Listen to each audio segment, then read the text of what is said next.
What's up, guys? This is In the Den with Mike and Dan. We got Mike Gifford and Dan Goolsby here for the second podcast. It's Friday, June 30th, 2017.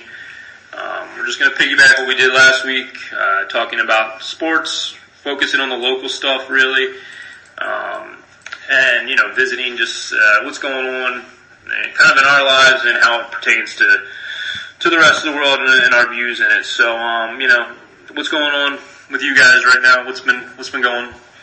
Nothing. Hanging out, trying to get through the summer. Went to Philadelphia the last day. Never been to Philadelphia. Enjoyed our time there. Got a little bit of American Revolution. Actually went to the old popular cheesesteak spot, the Geno's and Pat's.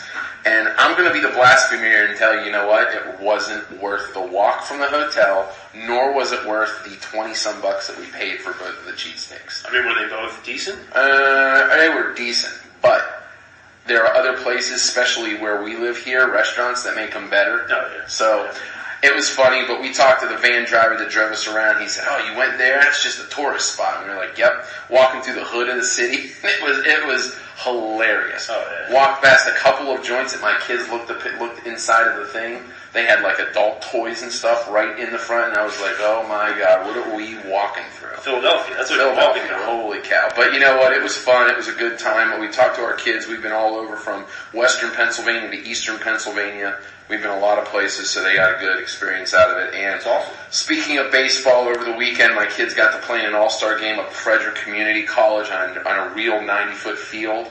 It was a good experience for them, and they were actually on opposite teams for the first time, so they had a lot of smack talking.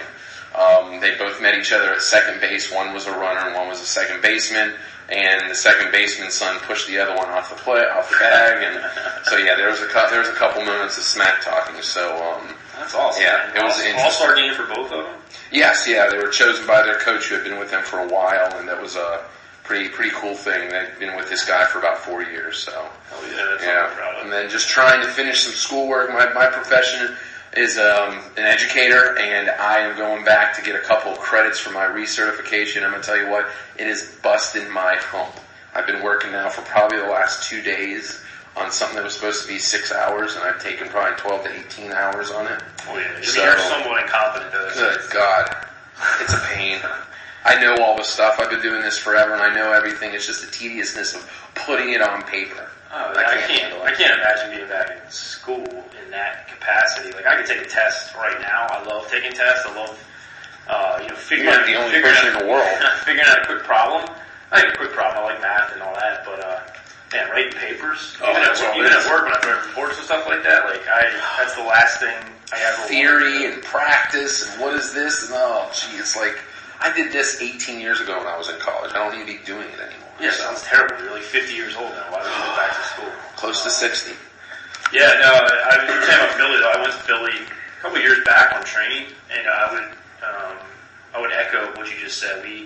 We stayed downtown about, 5 to 10 blocks from all the major stuff, the Liberty Bell and whatnot. And so we had to walk to and from the conference every day. And what we agreed, the observations we made over the course of a week was it felt like you could walk a block or two and feel like you're in Beverly Hills, you're in high-end areas. And then all of a sudden that next block, those storefronts or the alley that's running between them, it felt like you were in the hood. There was one morning we had a guy jump out at us and started singing some Kesha song and just in our face, we're in our suits. And then the next block up, you're looking like high-end Louis Vuitton, bags in the. There are certain sections that did that. Uh-huh. It was an odd setup. We did the Geno's and Pat's as well. Geno's and Pat's, separate days. I don't remember which one I thought was the best, but same thing. I thought they were it was okay. One had maybe both, but it had Cheese Whiz on it, and it just wasn't. It wasn't anything I would seek out again. I've had plenty of cheesesteaks and chicken cheesesteaks, especially in this, the Carroll County area. They're solid. I don't need to go to Philly for them. So. Well, we get lured in by the TV shows that say, go to this place, go to this place. And it's and even the guy who drove us around said, no self-respecting Philadelphian would ever eat a cheesesteak with Cheese Whiz on it. Right. So, but anyway. I mean, if you're gonna be there, then you gotta do what the locals do. I guess the only thing that we didn't do was see a Phillies game, but they weren't in town, so. They suck anyway. And not really I wanted to go see them. They suck anyway, so you didn't miss anything. Yeah, no, I was, the last week I was basically home alone. living the bachelor life as the wife took the kids to Kansas to visit her family. So there was a lot of taquitos made on the sheet pans, a couple of visits to Chipotle. I was going to say, we had a little running bet with some guys that are friends of ours how many times you went to Chipotle, and you held yourself back. Only two. The over-under was set at 3.5, and I only made it there 2 times. Nice. I had 2 different burrito bowls. They were delicious. I got diarrhea from both of them. But yeah, I survived. I got the sustenance that I needed. I did make a salad one day and had a couple sandwiches. I even made myself eggs, which I know it sounds really complicated, but for me, that was a game changer. My wife was quite impressed. But yeah, they got back 2 days ago. I love them to death. I'm happy to see them. But they can go to California next time. But I'm ready to send them on planes anywhere they want to go at this moment. As we're doing this podcast, they're upstairs playing and behaving at the moment. We'll see if they come down and interrupt, which is the odds on that are even money. But yeah, so for a week I had bachelor time. It was great. The only other thing going on with me is we found for the second time in 7 days this morning, my cat has decided to take shits in blankets in the basement. My oldest daughter, got the blanket out and she was going to set up some sort of play in the basement, and she goes to unfold it, and I swear to God, like 20 turds fall out. Well, you need to get rid of the cat. The cat needs to walk out the door and goodbye. There's a 99% chance the cat won't be here this time next week. I don't know in what fashion she will be.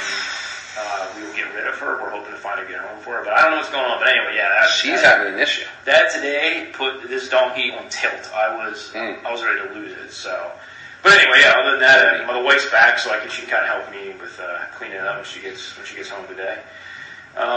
But yeah, so with that, I guess we can transition. We talked about, we'll get into some of the local news or for the sports teams around here. And so the big news yesterday, for the Washington Nationals leading the NL East, by 9.5 games. They lost Trey Turner to a broken wrist. And I don't know how much you follow the Nationals on a game-by-game basis.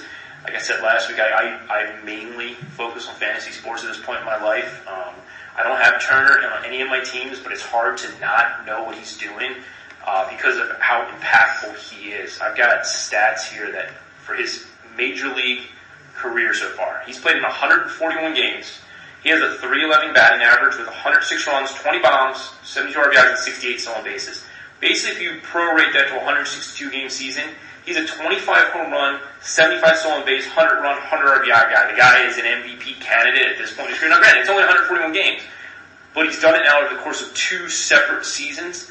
And for the Nats to lose him, it's going to be a huge loss. I mean, they got enough talent on that team that with their 9.5-game lead in a weak division, they're probably going to stay afloat, but they're going to need him back for the playoffs. It definitely is a huge loss. Ever since he came onto the scene last year, he really had a phenomenal first year last year with them. But, after I watched it last night, it was such a nothing intentional, nothing like that, just thrown inside. He was trying to keep this part of the plate, but that thing hit him squarely on the wrist. And, with what he brings to the table, unless they have something, in the pipeline ready to come up and work with the Nationals, they're going to lose a good chunk of that offense. And really right now, that's what the Nationals are relying on.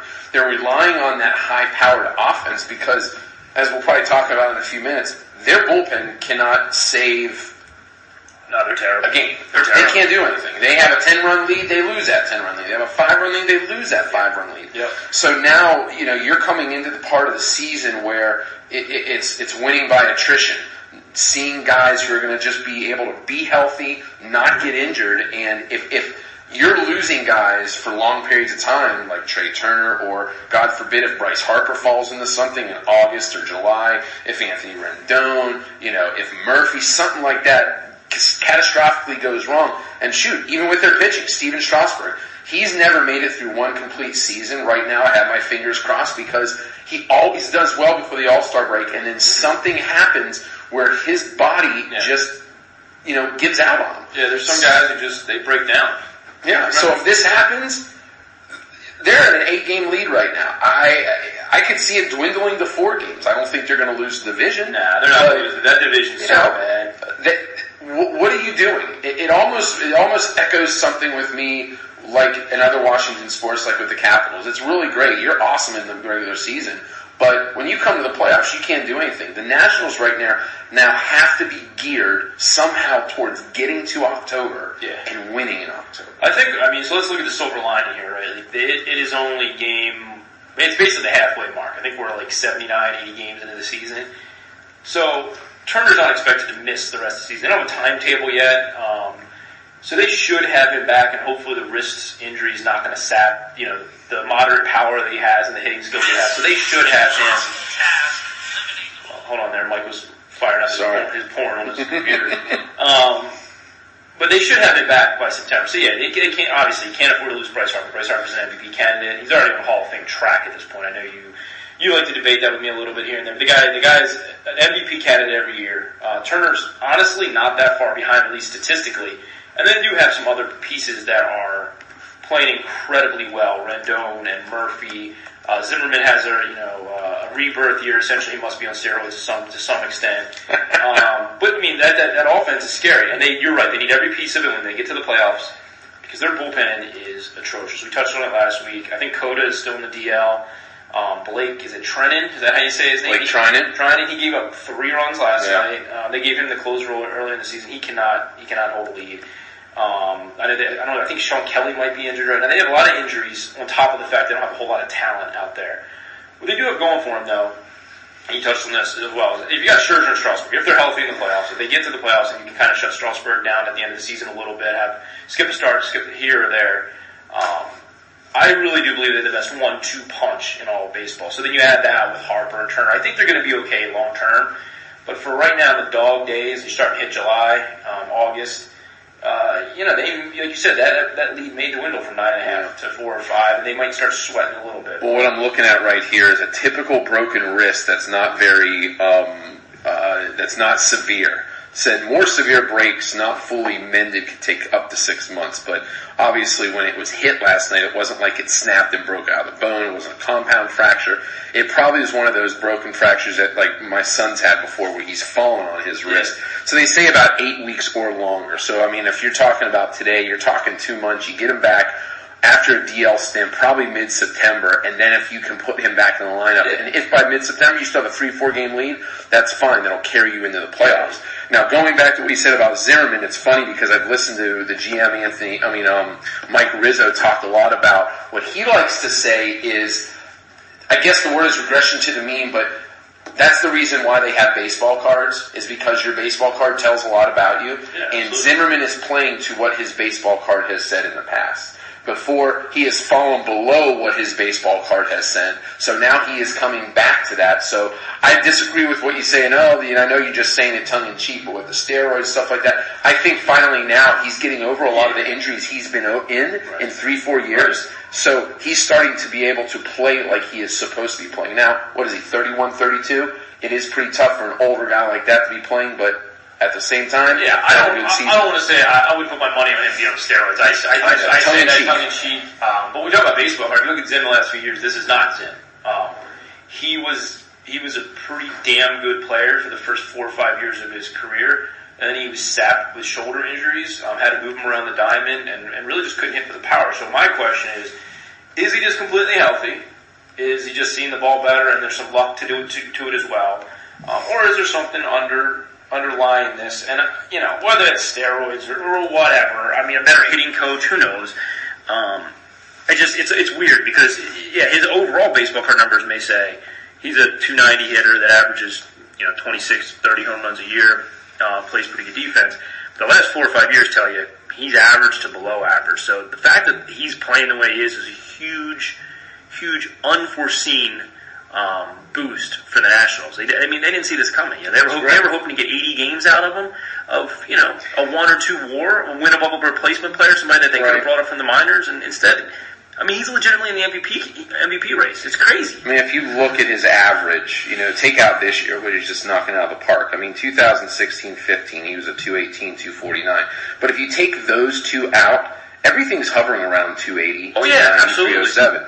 So that's the injuries recently, but it's weird to come back. He's been injured a couple times, and you know, he has a lot under his belt that he can come and, you know, what they really need, and I don't think yet Harper is the guy, but he's that older leader that knows how to push guys through, that knows what they're doing, and if he can, you know, be able to play through these things. Absolutely. We talk about getting in the postseason. This is the kind of guy you want on your roster playing almost every game in the postseason, because even though he hasn't won it, he's got the experience of being there, and he just has the experience of 10 seasons at this point, roughly. I mean, the guy, just by de facto being there, and the fact, you know, his pedigree should have the buy-in from the players, you know, to get them through it. And, you know, you look at 13-year career, I'm looking at some more statistics here. You have 1, 2, 3, 4, 5, 6 out of the 13 where he's played over 140 games. Mm-hmm. Everything else, less than 140. Yeah. So, again, not being a baseball, whiz, but I would assume a standard season is about 145 to 150 games. Yeah. So when you're not playing that 140, 145, something's going wrong. Yeah, so, I mean, you don't have the Cal Ripkens of the world aren't around anymore, and it makes sense to give guys rest, especially if you know you're going to play the extra 16 games in the postseason. So yeah, you want to see, like you said, 140-ish as for your everyday players. You might see a few years less than that, like in the 130s, if they're able to shut them down. But yeah, if you're talking 90 to 100 games, you're talking chronic injuries, things that just keep happening. The Strasburgs of the world. If they're not starting 35 games or so, if it's a starting pitcher, on a pretty regular basis, and every year you're seeing 20 starts, well, then you know he's got some issues. You know, Bumgarner's going to start maybe 10, 15 games this year after he comes back total. But that's the outlier because he had some freak accident. The guy's arm stays healthy. His mechanics are fine, and he every year can go to the 7th game of the World Series and pitch for you. Strasburg hasn't shown that, and Zim has had a tough time showing that from the batting standpoint. But this year he's 80 games in, and he's a freaking MVP candidate. I mean, the guy. Every time I look up, I had 0 shares of Brian Zimmerman. 0. It makes me so angry because he's a free agent. He didn't get drafted anyway. The guy is just every night I look up, he's hitting a home run. Meanwhile, I've got a guy like Manny Machado barely hitting above the Mendoza line. So before we move on to another one, I'm just looking at some more things here. The Nats bullpen, I think, is the big crusher. Yep. They're playing the Cubs, and they're, in my opinion, they're, just shellacking the Cubs every night. They're out playing them, they're out pitching them, out dueling them. Mm-hmm. But then it comes down to that 7th, 8th, 9th, and these guys can't get it done. So my question is, are they going to go ahead and give up talent that they have in their farm system for one of these teams? Yes, they will. But knowing that the Nationals are in such need for this, then it is a seller's market because they're going to say, you know what, we just don't want your best guy. We want 3 of your best guys. We want money. We want a draft pick. Yeah, but here's the thing. Unless you're going after Andrew Miller or Dylan Betances or somebody like that who's not in the playoff race, relievers very rarely cost a whole lot. I mean, they might cost a B-level prospect, but the Nats aren't going to have to give, for example, Victor Robles, their power-hitting outfielder, I think single or double A. Supposed to be a future star. They're not going to have to give somebody else like that to go get a Brad Brock or something similar. A pretty good arm out of the bullpen. If they want an Andrew Miller, maybe they have to give back not Robles, but a B-plus level prospect. And you're right, and then you understand that the Nats need it, so other teams know it, but other teams need it too. So, but the other teams won't balk and throw up their Victor Robles of the world. They won't throw up their Manny Machados of the world for a basically 20 innings the rest of the year type of player. I mean, as good as Andrew Miller is, he pitches 1 inning every 3 games. It's not that great an impact. Now, it's an impact in Game 6 of the World Series when you need him to get out a couple left-handers. Absolutely. He's super valuable. He's awesome. But over the course of trying to win the division and trying to even win a series, if he's only going to pitch 2 or 3 innings, you have to weigh that against the organization's long-term plan. So I don't think you're going to see them give up big prospects to get Andrew Millers or Dylan Betances or, any of the Nate Joneses of the White Sox. But I do think you're going to see them go out and get a couple guys.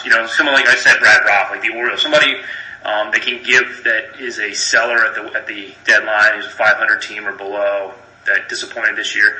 You're going to see them go out and get a couple of those arms because they've got injuries and they've got underachievers. Now, an interesting thought that was brought up by a friend was, wouldn't it be hilarious, or would there even be something out there where the Orioles would be shopping someone like a Zach Britton to the Nationals for some sort of prospect for an Anthony Rendon, for somebody that they know maybe they could put in place for Manny when he leaves.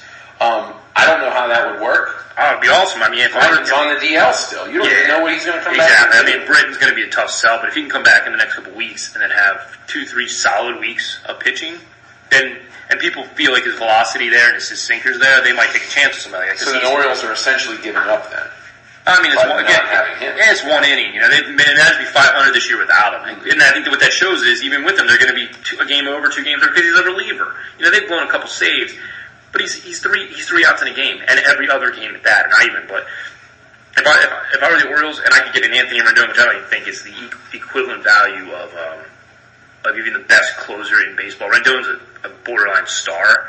But yeah, if you can do that, hell yeah. Get somebody that's going to replace Machado, or even somebody you can flip for even more. I mean, if you find a desperate team like the Nats. But unless the Nats have somebody ready to slide in for Rendon, they can't give up that bat, you know. I mean, he's just too good a player, and players like that. So I think what you'd be looking at is, you know, I'm trying to think of comparable players. I think like the Orioles, if you were, you know, the Orioles were dealing for that arm, you know, they may give up, I don't know, like, I don't want to say Trey Mancini, but Trey Mancini's not an everyday player, and I think it'd be hard for them because they're trying to go the youth movement, but somebody like that, somebody who's only going to play 110 games because they're worried about matchups and whatnot, and they don't really believe in him, even though the fans seem to buy into him. I think you can see some sort of a prospect like that given up for. What about on Tuesday with the addition of Francisco K-Rod Rodriguez? Is that any impact? We haven't really seen him for a while, but they signed him to a minor league deal. Sure. K-Rod? Yeah. Hell yeah. That guy is terrible. It's only going to make their bullpen about the same as it is right now. He's awful. He lost his job in Detroit as the closer this year, gave it up to Justin Wilson, because he literally came out and walked or gave up hits every appearance. The guy he's done. You know, it doesn't mean he won't have a good month or two because he's done it before where he just bounces back for a minute, but he throws like 86 now. So this, you know, hitting off that 86 mile an hour fastball isn't as hard when you're looking for the slider that used to be devastating, you know. So, I'd be surprised if K-Rod throws 15 innings at the major league level for the Nats. I just don't think, you know, he's got the skill set anymore. His arm has been was elite for a number of years, and it just seems like it's not there. When you're throwing 86 miles an hour. Yeah, I mean, I haven't heard of him in a while, so that's why I just asked when I think his ERA was something like 8 or 9 for the Tigers at the beginning of the year, and that was over, you know, like 15 appearances, so it wasn't just a one bad outing. It was, you know, consistent crap is what it was. So they will get somebody though. I'm trying to find here. I can't find him. I'm trying to see who is leading the league with save opportunities. I'm trying to look here, and I can't seem to find it. God, you're going to go to one of these Mike Gifford stats that mean nothing. Save opportunities. No, I just want to take a look at who's the guys that that are going to be on that. I can get 3 outs if you give me a 3-run lead. Holy cow! We need to put that on videotape. I think it's easy to get a save. You're killing me. I mean, yeah, you need guys that can pitch in high leverage situations. But that's why Andrew Miller's the world will pitch in the 9th, the 8th, the 7th. It doesn't matter. That guy's coming in and he's getting you 1 and 2/3 innings, whatever. And he's striking everyone out. Like that's the guy you need. You don't need K-Rods or Blake Trinans or I don't even know. I mean, just some of the crap closers that are out there. Edwin Diaz this year is a complete bust for Seattle. Mm-hmm. You need guys who can go out there and just have the calm to get a couple batters out, no matter if it's 7th inning or 9th inning, you know? So let me see here. You got, I guess we got teams right here. So you have the Colorado Rockies are still in it. You got Milwaukee, you got the Dodgers, you got St. Louis, Arizona. Who's Arizona's closer? Fernando Rodney. He's basically the NL's version of K-Rod. Okay, but Arizona's still pretty much in the hunt. Yeah, Arizona's not selling it. San Diego, they're up there with 8th with 20. Who's their closer? Brandon Maurer. Okay, you got Atlanta, who is Jim Johnson. He's terrible. Cincinnati's still in the middle. What about who are the Mets going with nowadays? I got Addison Reed. Reed's actually been really dominant, and I think he might be the guy of the future for them, but. Yeah, he's been around a few years from Arizona and came over to the... Anyways, I just don't think... It looks as though there's not going to be too many people from the National League wanting to give the Nationals... No, I mean, I can see, like, you talked about... So, like, the Marlins always sell if they're not... Like, they know it's not their year. So, A.J. Ramos there could be an arm to be had. The White Sox, I'm pretty sure. And see, the interesting thing is I'm looking at some of these statistics here. Baltimore's 4th with 22 saves. So even with Zach Britton not there, just like you said, they have guys that can step in. They have guys that can get 3 outs. So why not give up someone like Britton, ride it, get somebody else? I think you'll see that. I think if he comes back and he's due back pretty soon. If he comes back and pitches okay, I think you're going to see him get traded. Because if he gets re-injured again, it obviously only diminishes his value. So if they can get him out for some B-level prospect, I think you're going to see it done. You know, a name that's been linked to the Nats since the beginning of the year, since spring training when they knew they had problems, was David Robertson of the White Sox. He's their closer. He's pretty effective. He throws heat. He's got, I think it's a slide piece off, for all Funny enough, they're last, but I guess they just don't give him a lot of save opportunities. Well, yeah. So, I mean, when you lose 44 of your first 8 games or whatever, you don't have a whole lot of opportunity to get it. And then when they do, when you win, even the worst teams score 8-9 runs here and there, right? And if you win 8-1, there's no save opportunity. So I think if you look at Robertson's overall numbers, he's a good pitcher, and I think that's someone like him is who you're going to see go to the Nats. Also, Detroit, we talked about Justin Wilson taking it for K-Rod. Justin Wilson only has like a year left of control for the team. He's another one that he might garner a B-level type prospect because he pitches pretty well out of relief. I do think you're going to see the Nats acquire at least one, if not 2 or 3 arms. And I don't think you're going to see him give up a whole lot. And Rizzo's not a dummy. He's not going to give up the farm system to get some guys that, get 3 outs every third day. So, but we started this conversation talking about Trey. I want to transition real quick to a guy everyone in the world should know. Also dealing with a wrist injury and is on his way back. He aggressively, quote-unquote aggressively, took batting practice yesterday. Mr. Michael Trout of the Los Angeles Angels. The reason I bring him up is, because he's the one player beyond my favorite team, all the guys on my favorite team, the Orioles, that I would pay any price to see the guy. I truly believe he's the best player in baseball now. And when you look at his statistics over the course of his very brief, even though it seems like he's been around for a while, a very brief Major League Baseball career, he's in the discussion for greatest player of all time already. And you brought up the point to me that, not that you disagree with that, but that he's being wasted out on the West Coast. Yeah. In my mind, I could see I've for a couple of years have seen a trade straight up for Harper for Trout. Harper is a West Coast guy, Trout's an East Coast kid. Bring him back to a place like Philly, the Nationals.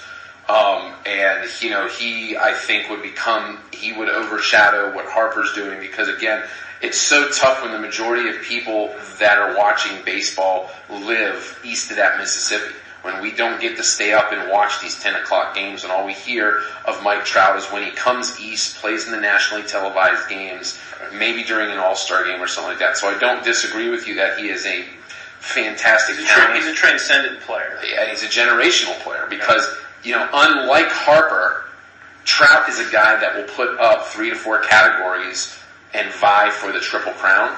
I don't think Harper ever will do that. I think that Trout will be one of the next ones to try to meet that milestone. You put him in groups of, the Mickey Mantles. You put him in groups of, he has a higher WAR at this point in his career, which is wins above replacement player, and that's, it's a new stat in like the last 10 to 15 years, but it's really kind of accepted in mainstream media at this point.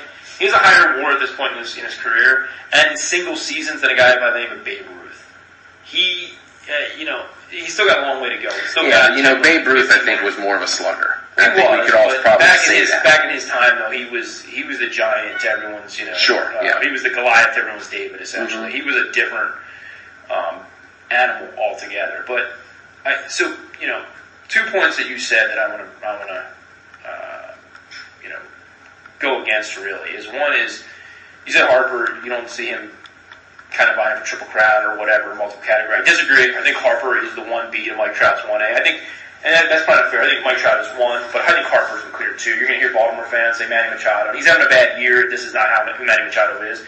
And I love Manny Machado, but I think Trout and Harper, honestly, are transcendent players in the game. I think Manny Machado is a MVP caliber player, which is, in the end, a Hall of Fame down the road if he does what he's done for most of the early part of his career.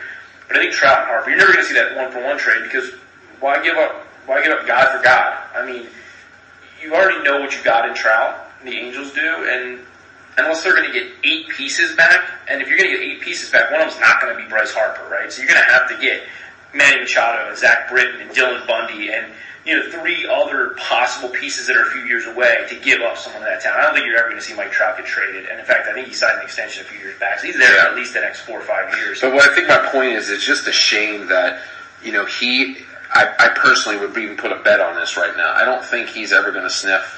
He might get in the playoffs once or twice, but I don't think he's going to sniff anywhere close to a World Series. I don't think the Angels are going to acquire the talent to put them over the top to get him there. They may not, but they tried, right? They signed Pujols. Pujols did not work out, but it's not like they didn't try for him. No. By the time he signed Pujols, he was 32 years old. Right, but he was an old man by that point. No, but there was no indication in St. Louis that he was on the downside of his career. Okay. Over the years, the Angels have kind of been the class of the AL, taking the Yankees out in their buying ways. But they were, you can correct me here, 2001, 2002, whatever that World Series when they beat the Giants.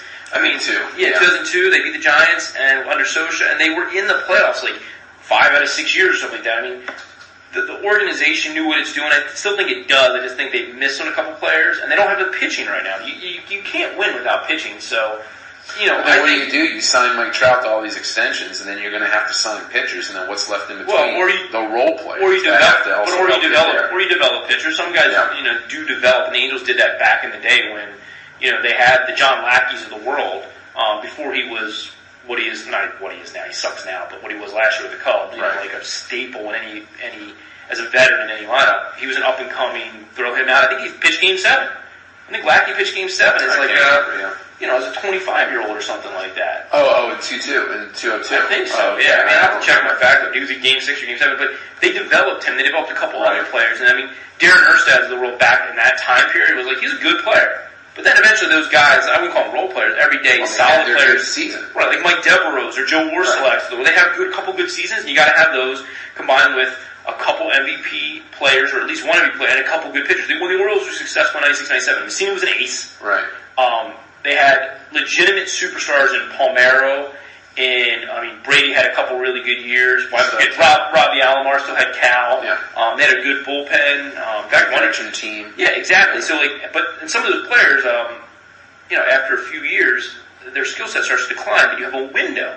Just as we had a window the last few years with the Orioles, with Machado, you got to take advantage of it. So it seems like Trout's window is 15 years, and they did a good job of signing him. So now it's develop your players, get your next Darren Erstads in there, get your next Mike Devereaux in there, get a couple pick John Lackey back, and sometimes you just get lucky. And to be honest, they're not going to be like the Nationals or the Yankees or the Sox and go out and just fork out money hand over foot to get guys in. Because I think that's what the Nationals did. Correct. They saw Scherzer. They said, "Listen, we're going to give you an obscene contract. We're giving you $200 million over 14 years, and we're going to pay you for the rest of your life to stay here with us." And the Angels, I don't think, are that type of organization that are going to go out next year when they lose for the 4th or 5th straight year, not get to the playoffs, and say, well, now we're going to go out after all the free agent pitchers and now bolster this team and make a run. Agreed. So I agree with you. I think they're going to have to produce, draft, talent, and just pull those guys up. And I think that's what the owner has done. He's relied on his general manager to do that kind of stuff. And when they needed players in the past, they went out and got them. And when they came to him and said, "Hey, we need to lock Mike Trout up for whatever the cost is right now," Artie Moreno was willing to do that. I think if they start hitting on a couple players, and right now they're 42 and 41. They have no shot at the AL West. It's not really their fault. They're not good. They're 500. But the Astros, we talked about this last week, are the best team in baseball right now. So they can still fight for the wild card. There's a chance that Angels could be there in the wild card. I don't think they make it because of some of the talent in the AL. But I also don't think they're so far away. They're not they're not the A's, even though the A's are going to youth move, might be okay in a couple of years. But they're not the White Sox. They're not the who are we talking about in the NL, like the Phillies or the Giants. The Giants are just suffering from, or the Padres. The Padres are annually bad, But with the Angels, and we brought up Mike Trout for the point of, I get what you're saying. If I ask my wife who Mike Trout is, she's probably heard the name. She'll say some baseball player. I think if you ask any of the guys in our neighborhood here, and we have a neighborhood full of just young dads who love sports, every single one of them knows who Mike Trout is. If I went to work and I talked to the guys who watch sports there and asked them Mike Trout, everyone's going to know who he is. Know who he is. They might not be able to recite his stats like you and I can. And yes, around this area, people recite Harper stats much better than Ken Trout because they watch him every night on TV. But LA fans watch Trout every day on TV. And they don't really watch Harper, probably. Yeah, exactly. Yeah. I mean, if they do, they get off at 4 o'clock and turn on the MLB Network and catch. They know who Bryce Harper is. I agree. Bryce Harper has a bigger spotlight because he's on the East Coast. He's in the nation's capital than Mike Trout does. But it's not anything to do with how they market Mike Trout or his ability or anything. It's kind of like it is a shame that we don't get to see him every night on MLB Network because he doesn't start till 10. Mm-hmm. But in the end, we can look at the box score the next time we watch the highlights on ESPN or Fox Sports or whatever and just see that the guy's unbelievable. He makes a diving catch or makes a leaping grab, and then he comes back 3-run homer off Felix. And the interesting thing is that the Angels haven't been playing with him for a while. And I'm looking here at wild card. They're only a game out of the wild card. Yeah. And you look at like Minnesota and the Yankees I think will take one playoff spot. They're good.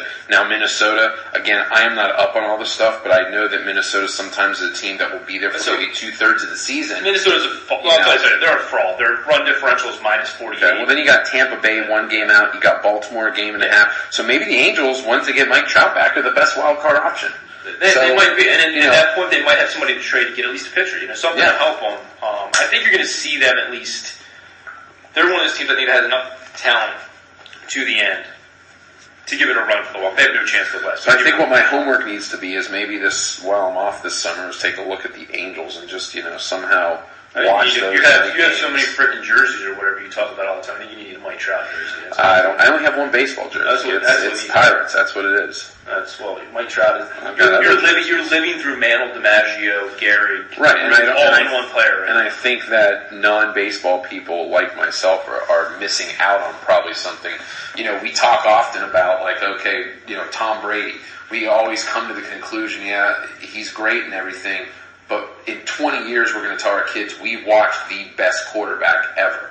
But we take that because football has sort of somehow grown more and is more important than baseball. So I think a lot of people who aren't baseball guys, seam heads or something, are going to look at a Mike Trout and say, okay. I just think also when you live through greatness, you don't realize you're living through greatness. I think with Brady, we know we're living through greatness. Well, it's hard not to when Mike Trout, when ESPN sucks the teat of the New England Patriots and. Well, maybe. I mean, it's hard not to get too much Brady. I think it comes down to what I've said before too. If you're not in the playoffs and winning championships, nobody cares. Baseball's different because baseball is a statistical-driven sport. Statistics matter in baseball. Who had the most homers one season? Who is the home run leader all time? Those are just values. This is something we're going to talk about in a future podcast, but you and I can probably argue for an hour straight about Terry Bradshaw. Terry Bradshaw was a mediocre quarterback. He was on a great team. If he was on any other team during that era, he probably doesn't make the Hall of Fame. They didn't win the championships because of Terry Bradshaw. But the fact is they didn't lose those championships or opportunity of those championships because of Terry Bradshaw. Is he better than Trent Dilfer? Yeah. But he's not even in the discussion, not even in the same world as Tom Brady, as Aaron Rodgers, as Joe Montana, as Peyton Manning. But judging just on championships, he's got 4. And I'm not at all saying he's not a good quarterback. I would disagree with you there because I understand where it's coming from. In his 3rd season, he was benched for 6 games because he had an attitude problem. So, but getting back to the baseball and the statistics of it, unless you are severely into baseball, which unfortunately it seems like in America that it's going away, but we're a football-driven nation at this point. But actually, I heard the other day that baseball, their numbers are outstanding at the ballparks. Yeah, they want to good. tweak the game and everything. Yeah. I don't think the game needs to be tweaked. I don't know if you've heard about this, but people have been talking about playing 7 innings, doing this, but then going back to my point, the statistics would be ruined. What would that mean for home runs? What would it mean for averages? I mean, it's driven by statistics. I'll put my foot in my mouth down the road if I have to, but you're not going to see 7 innings. There's been some discussions about I don't think so. About like softball overtime or not overtime. Good lord, extra innings. Put a runner on second. I don't think you're going to see any of that either. I mean, you've already got the the intentional walk stuff, the clock and whatnot, but they're trying to speed up the game because they're trying to keep as many fans as they can. They're trying to keep the millennial generation Correct. Maybe they should hand out fidget spinners at the game so everybody can, Hey, if you slap a logo on it, give it as a giveaway. I agree. Like, $30 of a fidget spinner. Yeah, give the first one away. We went to that game the other night, you and I and my kids, and I saw probably a 22-year-old, 23-year-old drinking a few beers, sitting back, and he's playing with a fidget spinner, and I wanted to choke him. I'm like, dude, you are at a place that as a kid I never went to, and it's phenomenal to be at a baseball park. But nowadays these younger kids, they come and they're just like, it's the place to be. Who cares about the game? I'm going to spend $100 on drinks and food, and then go home and say, hey, I was at the game last night. Well, it's a different generation than you and I grew up in. It's a different generation than the ones before us that founded this, that formed this nation the way it is. I don't know that we can make, my kids, your kids, you and I can individually make them stop doing stupid crap like that.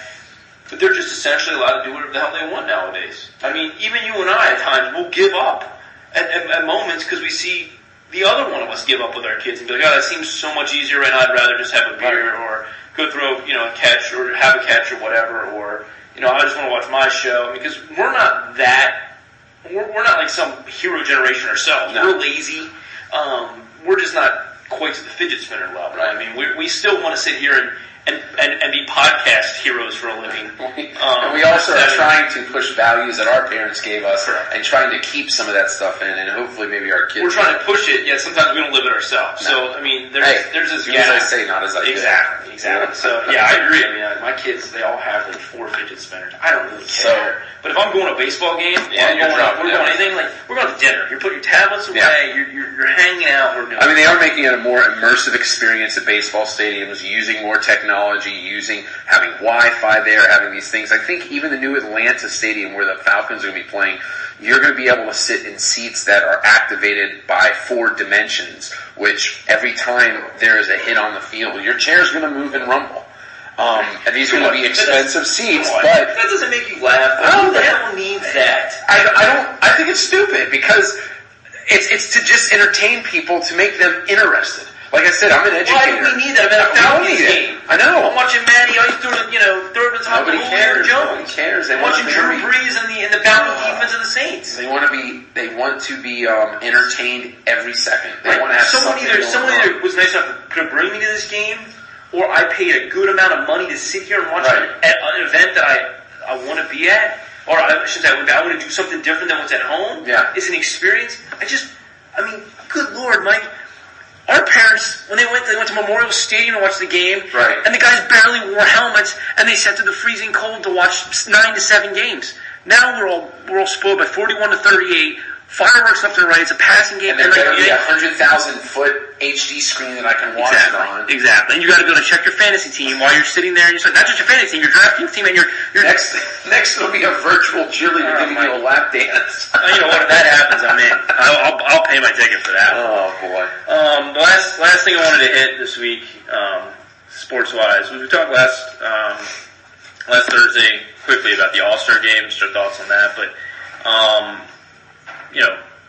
Before the All-Star game, we had the Home Run Derby, which is actually, I think, the event most people watch or care about. It's fun.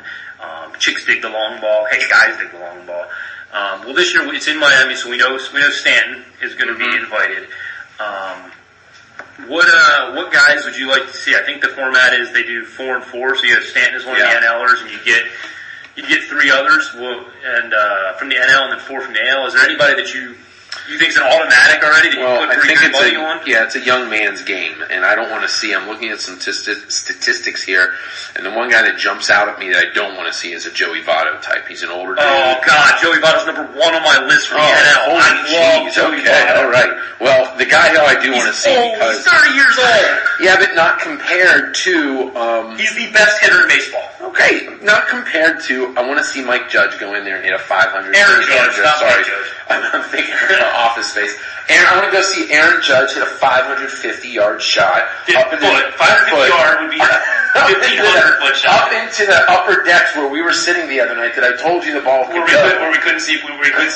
Yes, we couldn't see other people. So I want to see Aaron Judge there. And And honestly, besides Stanton and Judge, who can just crank balls, I'm going to leave the picking up to you because, again, I just put my foot in my mouth. I don't know because I don't watch them day to day. I'd like to see someone from the Nationals. I'd like to see a Bryce Harper, but I don't think that's going to happen. I don't think Harper will. I think Harper will decline. I'd like to see an Anthony Rizzo from the Cubs. I'd like to see a Chris Bryant from the Cubs, but I think now they've won World Series, they're above all that stuff. Aaron Judge is a young and upcoming kid. He gets his name out there. He hits a couple 500-foot bombs. Right. Everyone's going to know who he is. He's a Yankee. I don't know who he is right now. He's actually the number 1 ranked fantasy player in 5x5 Roto leagues. That's crazy. The guy wasn't even he was drafted. He was drafted very late. I think Aaron Judge is a lock beyond Stanton. There's no doubt unless he declines. And then you said the other rookie, Bellinger. I'm going to be very honest with you. I don't know much about him, but right behind him at 24, you have George Springer. The only thing with George Springer is, he's a solid hitter from all accounts. But when I had him a couple of years ago, I think in my fantasy, he just wasn't. All he did was hit. He had a bad year. But obviously, home runs is what the idea is. So you just want to hit home runs. Yeah. And then you're looking at guys that a lot of people won't know about. You're looking at Morrison from Tampa Bay with 22. Well, yeah, Smoke, I know Smoke, but some people don't. You got Jay Brute. I don't think they're just coming off on Moustakas is. I hate Moustakas. You're going to put a Goldschmidt in? Yeah. Well, he's got 19, but he's one of the young rising stars of the he's the league. mid to late 20s now. He's been around for about 5 or 6 years. Now, you want to go old school, and you want to go with the old man that's never been in there. Why don't you put Ryan Zimmerman in, too? He's got 19 on Zim's not going. Zim is just happy to be walking at this point, so he's not going to take an extra 27 swing. I think what you're going to see is I think Judge is a lock. We know Stanton's in, right? So you got Judge and Stanton. So I think Bellinger's going to get invited because he's a young star. And they want to see that Bellinger... Judge final American National League. They'd love to see that. Yeah. Stanton's going to be the home guy there. Yeah, so I think Bellinger's a lock. I think you said you don't want to see Joey Votto. I'm only saying that because we've seen that. Let's get some news stuff in. Joey Votto is. You talk about Mike Trout not being known. Joey Votto is buried in Cincinnati. Joey Votto, what is he? Let's see. His OPS right now is 1.040, which is higher than your boy Ryan Zimmerman, which is higher than your boy. It's second in the higher than Paul Goldschmidt. Right. The guy he's a flat out hitter. I forget the statistic. I'm going to lie here. I'm going to make it up, but I want to say it was definitely last year. And any regular hitter pops up a number of times during the year, right? Like maybe 10 times they pop up somewhere in the infield, maybe 15 times, and then the bad ones are like 30, 40, 50 times. Joey Votto last year, I think, popped up one time last year, and he's popped up like 6 times in the last 8 years. The guy makes solid contact every time he hits the ball.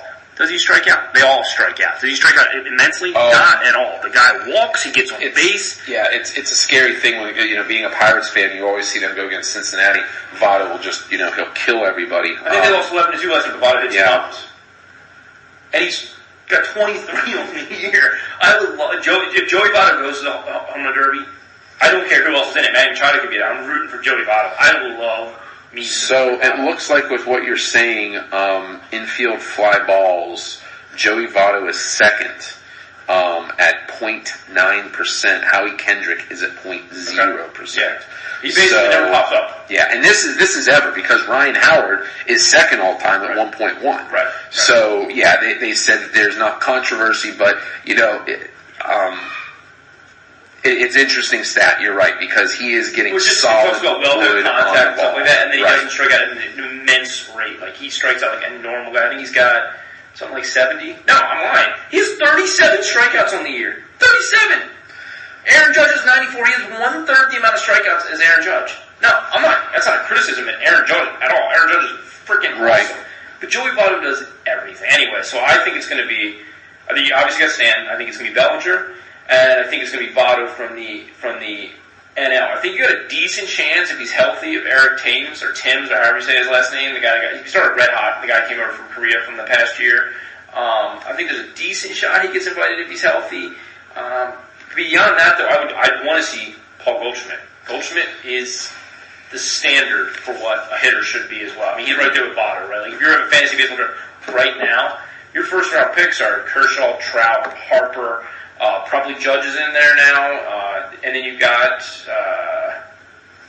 Goldschmidt. Votto's in the first round. I mean, Those are the guys you want to see. You want to see the stars. Yeah. And you want to see the stars also that you don't know about. So when you have the Mike Giffords of the world who are like, I know the Nats, and I know the Pirates, and I know the Orioles, and all of a sudden Joey Votto with the Reds uniform Well, I know Joey Votto. and they pop, but they pop his stats up, but he starts hitting 27 bombs in that But I think if you have a Judge, a Goldschmidt, Bellinger, the Stantons, because that's. I think Harper should be an automatic invitation, and Trout as well if he's healthy. If he's not a right. But I think it'd be fun.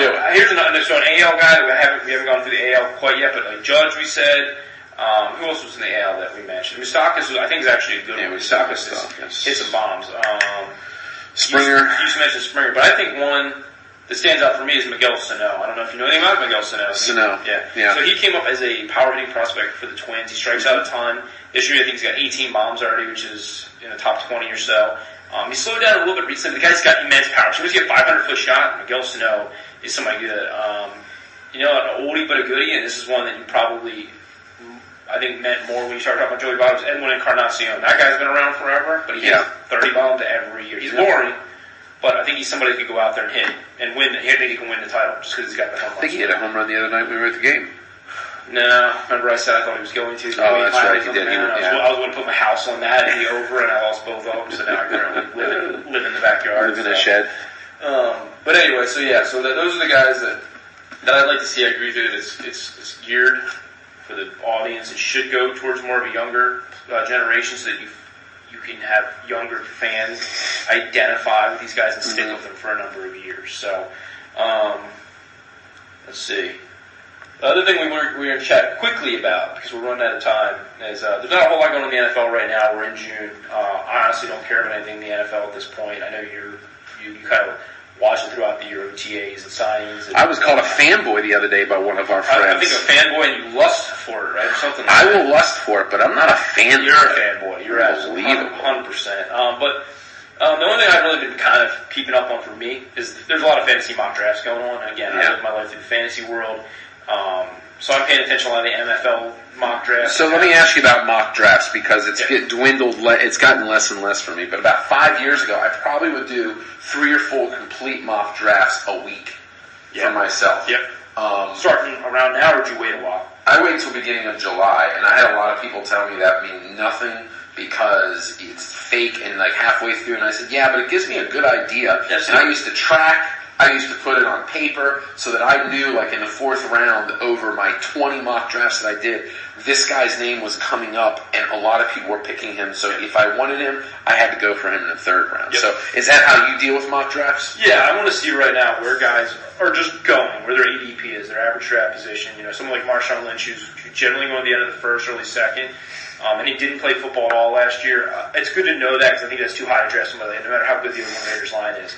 A guy like I love Jordy Nelson, but I think he's getting up there in age as far as running routes. It's not to say he's not going to be a productive wide receiver, but as far as his versus where he's drafted, he's getting drafted in the 1st round. So it's good for me to know where guys are generally going and how I can kind of pivot from there and try to get value. I did that for baseball this year. I kept seeing this guy named James Paxton, starting pitcher for the Mariners, and Lance McCullers, starting pitcher for the Houston Astros, getting drafted in like the 15th, 16th round. So in one draft, I took him in the 13th, 14th because I wanted him. Well, McCullers is in the running for the Cy Young this year, and Paxton's not quite there. Right. He's been a very good pitcher, but they were hot names that I think were, I don't want to say being overdrafted, but people were targeting, and I knew I wanted them based on the underlying stats, so I knew I had to go around earlier. Conversely, there's guys that are being overdrafted, like we talk about Marshawn Lynch, that I can avoid that, or if I want him in the 3rd or whatever, like Gronkowski's going in the 2nd. Mm-hmm. I don't want to draft a tight end whose upside is 12 games this year. Now, his upside is still the best tight end in football, but I want 16 games out of my guy. Yeah, I know, but I've gone in the past saying I want the best guy in each position. Absolutely, but I don't want to lose. So if I have to get tight end at number 9, fine, I'll get tight end at number 9. If Gronk's played, you can tell me Gronk's played 15, 16 games. Gronk is arguably in the top 3 discussion for overall draft picks, but he was out for 6-7 games last year. Yeah. So anyway, I think what's going to be what's going to be interesting in NFL fantasy this year is to see this rookie class come in, because in the top 10 draft, there were, I want to say, 5 to 6 offensive specialists that were drafted that are all going to get playing. Absolutely. Yep. And even like you go into the second round, you have a Dalvin Cook who was supposed to be a number 1 pick. He's playing with Minnesota.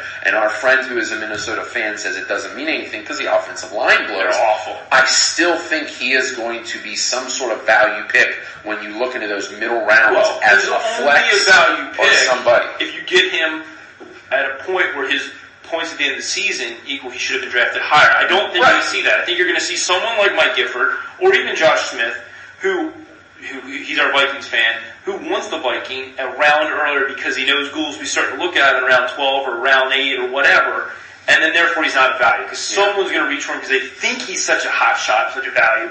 I think Dalvin Cook has the potential to be a very good running back. Right. But he's got no offensive line to run behind him. Hey, you know me. If I could go with the 3-headed monster this year, I'll do it. I'll take Bell in the first, Ben in the second, Brown in the third. I think you actually told us a couple weeks ago that I don't like picking my own guys. Those 3 are actually the top 3 fantasy picks in football. You said they should be the first, second, and third pick overall. So. Yeah, but now that's changed. It's got Aaron as 1, Thomas 2, David Johnson 3, Bell, Matt Ryan. They got Tyrod Taylor as number 6. Yeah, because the guy's good. You gotta be. Gotta be. Taylor's good, and if he ever gets, Sammy Watkins can ever get healthy, he'll actually have a number 1 wide receiver. So a lot of these guys are quarterbacks, and I have always bucked the trend and not gone for the quarterback. But I'm telling you, it's all about value. This might be the year I might pick Tom Brady, and he'll break his effing leg. I hope so. Aaron Rodgers should be the first quarterback off the board. He's the most talented quarterback in the NFL. I can't wait. When's that topic going to come up? Soon. When are we going to have that? Hey guys, that's the one you need to be listening towards because I'm going to come up with so much data and evidence to just crush Aaron Rodgers. You can't. Unbelievable. You can't. There's no data to crush Aaron Rodgers. He's the best. But we will eventually talk about. We'll rank our and Dak Prescott's another one I think he's going on. I think he's a top 12 guy, but he's not somebody you want to take in the top 5. Quarterbacks, it is not overall. We will eventually talk about quarterback greatness. We will eventually talk about, like we said, legendary status, what the legacy means for winning championships versus not, and how that affects your Hall of Fame status, or how Mike Gifford views you in his messed up world eyes. That I've got some good stuff. I can't believe Joe Flacco's above Antonio Brown. I think Antonio Brown could be Joe Flacco any day. He is. It's right here in stats. What are you looking at? I'm looking at just rankings for fantasy football. And Joe Flacco's above Antonio Brown by 7 points. Do you know how to read? Yeah, I do know how to read. Joe Flacco, Antonio Brown. There you go. And we know Joe Flacco's a joke. Quarterbacks score higher though. I mean, they score higher, and whatever. I give Antonio Brown 7 extra points for the dances he scored. Anyway, so before we wrap up, which we're about to do, I wanted to pivot. By the way, looking out your window here, your pool looks fantastic. I can't wait to get an invite to come. You're always invited. The invitation's always open. So the real quick pivot. We're going to spend a couple minutes on this. I don't want to say it's a more serious topic, but it's away from sports. I told Mike over this past 2 weeks. I finally got around to watching Band of Brothers on HBO. I never really got into it because I couldn't convince the wife to sit through 10 episodes of, pretty much battle and strategy from World War II. I never really had a whole lot of interest in World War II either until recently. So anyway, I got through it. I shouldn't say got through it. I loved it. I've now ordered multiple books about World War II. I've started talking to my neighbor Josh Smith about it.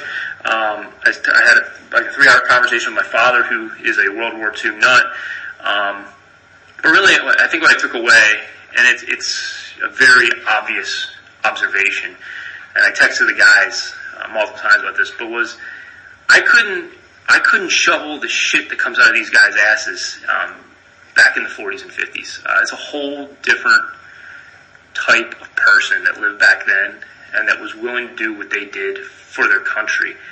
We mentioned millennials before and fidget spinners. I'll be the first to say, there's plenty of days I'm flat out lazy where I don't want to mow the lawn and I want to whine about it. I don't want to go for a simple 2-mile run to burn a few extra calories because it's too tough.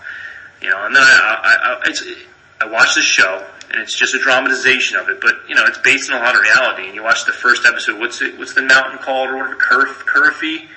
It's a mountain that basically when they're They're training that their platoon sergeant has them running up and down nonstop, and these guys just did it. They weren't happy about it. They were throwing up while doing it, but I can't get my kids to go out and practice softball right now, or if I ask them to pick a few weeds from the garden. And I don't know, just with 4th of July coming up, it had me thinking a lot, and like I said, it has me talking a lot with friends and family just about the generation that is pretty much gone at this point that served us during World War II. And, that's some of my ignorance is I don't know about the generation that served us in the Korean War, the Vietnam War, and I will educate myself on that as well. But I guess all I wanted to say was, what I took away from it, and I wanted to ask you, you say that your boys watched some of the episodes with you over time. I kind of want to show Faith, especially the first episode. I know there's going to be some cursing and a little bit of violence, but just kind of give her some perspective. So what age were the boys when they watched Jack didn't watch it with me, but Ashton, my littlest one, it was last year, so he was about 9 years old. Okay. And the impetus behind it is my father-in-law and I, we love historical war.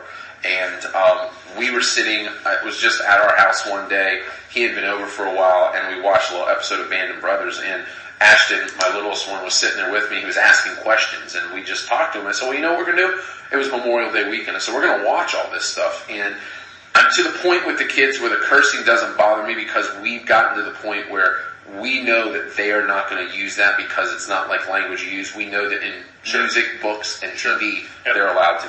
But anyways, he watched all the way up with me, no graphic nudity, nothing like that. It has nothing to do with that until we got to Auschwitz, the concentration camps. He had to stop there because he told me it scared him too much. And I said, it's perfectly fine. But then he missed out on the greatest portion was the end when, our country defeated the Germans. So he didn't see that. But now that they're getting older and older, like I said, we just went to Philly, seeing about the history and learning about these things. And I don't know about you, but the question I was going to ask is, how well did you know your grandparents? Because my grandparents, both of my grandfathers were in the tail end of World War II.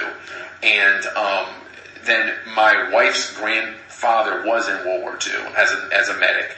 We have some history there. And when Private Ryan came out, I showed my grandfather. He was almost brought to tears over it just because of going back and knowing about the friends that he lost.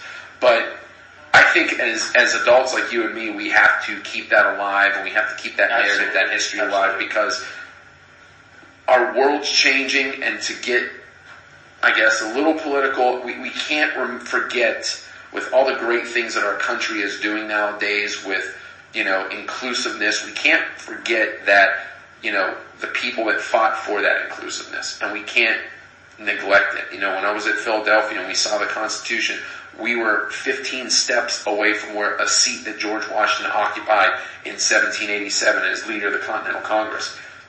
Those are things that people need to remember. They need to remember that there were people before them that laid this foundation. And a lot of times nowadays, I think people crap on the foundation. They don't respect it the way they should.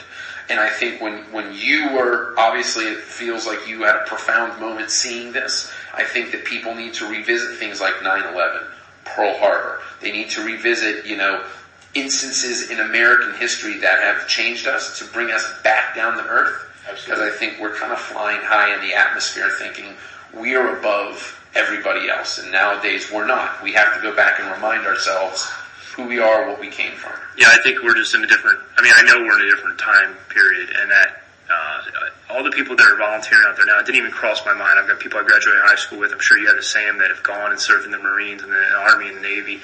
Some have done stints over in Iraq and in Afghanistan and helped fight in the wars that we're in, but they seem so distant at this point. Maybe it's because we're living through them, or maybe it's just because of the nature of wars nowadays. But it's hard to even get a grasp of the severity of it because of the houses we live in, and some of the money we can make nowadays, and some of the much more of the opportunities that are afforded us because of all the struggles that people went through over the course, of the history of the United States, but over the course of the last 100 years. And so it meant a lot. Watching it moved me a lot, to the point where I couldn't wait to watch the next one for good TV, but I also couldn't wait to read a book and do some research on the internet and talk to my dad about what it meant, what it means to him, even though he didn't serve or anything like that, but just what he's learned and what he's willing to pass on to me from his knowledge. As you asked about my grandparents, I unfortunately did not know my grandfathers. They both passed away before I was born. My grandmothers did not serve in any capacity. Is probably evident, but I know the kids went out to when the kids went out to Kansas this past week. They talked to Christine's grandparents, and her grandfather, Christine's grandfather, he served. And so he'd tell some of those stories. I mean, it's not details. He's not telling you about the concentration camps or anything like that to scare you, but just some of the stuff he went through, not just in the war, but just in how they lived their lives back then. And so, I don't know if it's just me getting old and a little more, a little more sensitive as I get there. But stuff I didn't give two craps about, 5 years ago, 10 years ago, I cared about fantasy sports and, hanging out with my friends. It's now like, you know what? I care about this stuff. I care about my history. And I also care about passing it on to my kids. And so trying to instill in them some sort of value system. I mean, we already do that from our religious and Christian point of view, but like understanding the country you live in, how proud you should be, and how you should work harder for the next generation. So anyway, I wanted to touch on that because to me it meant a lot. If it didn't, I would have watched it and turned it off and gone to the next episode of Veep or whatever, you know. But I wish there were more, and I will seek out more on World War II, and then I want to learn about Vietnam a little more. I know topical stuff, but I've very consumed little. so much about World War II, Vietnam, because I'm interested in it, and you're right, it impacts you tremendously. For years after 9/11, I had to watch all the anniversary stuff for the first 5 years. Sure. Because I had to relive that. Nowadays I don't, just because it upsets me way too much that what happened and what people went through. But to keep it fresh in your mind, and I think we do have to remember. And a lot of people in the education say, "Well, what the heck? Why do you teach history? History."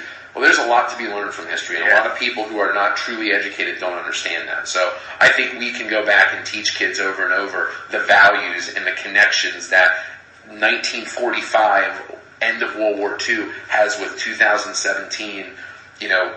Afghanistan, because they have similarities, they have differences, and you can talk about them.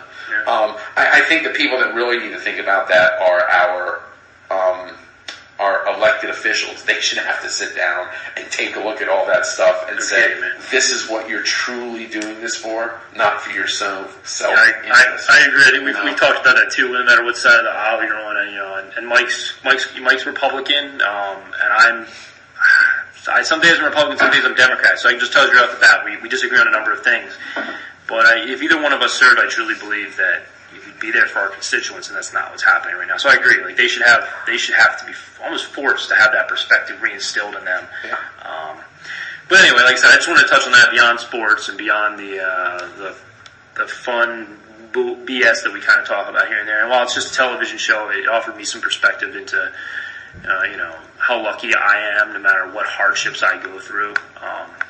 The stuff that Mike and I here don't have to go through. So when you're, when you're having that hot dog on 4th of July, you're having that beer, you're watching those fireworks.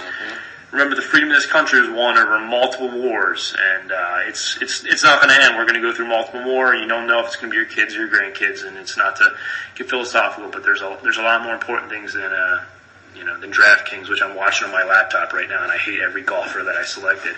More important than what I want to talk about next week, the body issue coming out of the end. Oh yeah, so next week, quick preview of next week. Take some notes, and Mike's going to add a few more things, but he's a body issue we'll chat about. There's, Ezekiel Elliott. Mike's sitting here; he can barely stand up or barely sit down right now because Ezekiel Elliott's naked in it, but. We have to go over our dessert bracket. We've had a discussion of desserts recently. I love some warm cherry pie, but we'll do some other brackets. I think we're gonna center it around brackets, and we're gonna devise some, and we're gonna go through them. And Mike and I don't agree on anything. I've invited him to my pool over and over again, yet he still thinks he needs an invitation every single day. We disagree on politics. We disagree on sports. We disagree on teams. We disagree on philosophy, but we're still really good friends. And, I've eating contest too.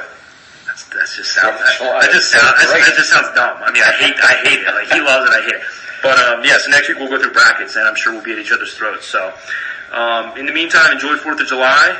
Have a beer, have a dog, keep things in perspective, and we will see you at the end of the July 4th week. This is Dan Goolsby and Mike Gifford in the den with Mike and Dan. Later.